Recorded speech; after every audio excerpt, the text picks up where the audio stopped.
Hello everyone, this is a quick demo of the mutual fund goal corpus tracker spreadsheet. So, let us start with the anatomy of the spreadsheet. It has 4 sheets. There is a fund sheet where we list the list of mutual funds that we may be using, and then this is the unique name that Google Finance uses, and some properties like how much stamp duty we pay, how much securities transaction tax we pay, and stuff like that.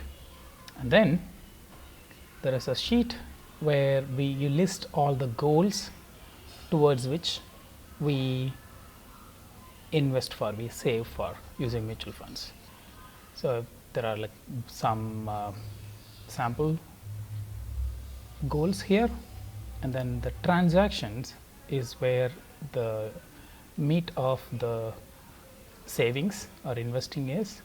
This is where you enter every time you save money or withdraw money. This is where you enter, and then finally there is a summary sheet that shows you for each goal how much money you have saved up. So, let me start by going over an example.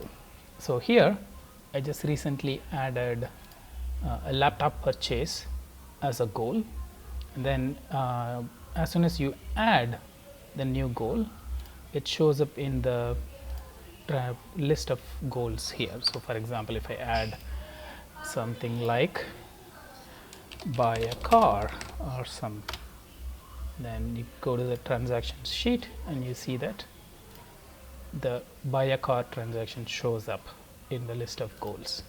So, you can add and remove as you like. So, I am just going to remove that. So, in this particular example, in this demo, we are just going to pretend that we are saving for a laptop purchase. So, on 12th of Jan, I have saved 8,000 rupees. So, if you look at this one, it's after if you gross 8,000 rupees saved. So, if you pay 8,000 rupees to buy units of quantum liquid, some amount is deducted for STT, so securities transaction tax, and only the remaining money is converted to mutual fund unit. So, that's what you see here as the net amount. So, let us pretend to save more. So, one note about the spreadsheet. So, this sheet does not really matter, it is now organized reverse chronologically, meaning the most recent dates are at the top, and the older dates, the older data is at the bottom. It does not really have to be this way. So, you can keep adding new data at the bottom, that will be fine. You can add data, new data anywhere randomly, that will also work, but I like to keep new data at the top. So, let me add a new row. So, for the sake of this example, let us say I save every month. So, it is going to be 12th of February. Again, I am using the same fund, quantum liquid, and for the purpose of laptop purchase, I am just saving I don't know, maybe 12,000. And now, all these 4 columns you do not really have to enter, you can just copy paste the formulas, copy paste, and then it fetches the NAV using the Google Finance formula, and then tells you how much units we have. So, let me add 2 more rows here, say 12th of March, and then just to show that it is possible, we can also add one more entry at the same time, same day, right. Like, so, on 12th of March, we for the same laptop purchase goal, both are save. So, we are going to invest in 2 different funds for the same goal, because we can, right. Like, it is not really a requirement that every goal has to be exactly one fund. So, in this case, let's say we put some money in ICICI Liquid, and so gross amount ICICI Liquid, I don't know, say 10,000, and then in Quantum Liquid say 15,000. So, how much is it? So, totally, so 8, 12, 10, 15, a total of 45,000 we have saved. So, I am just going to copy paste the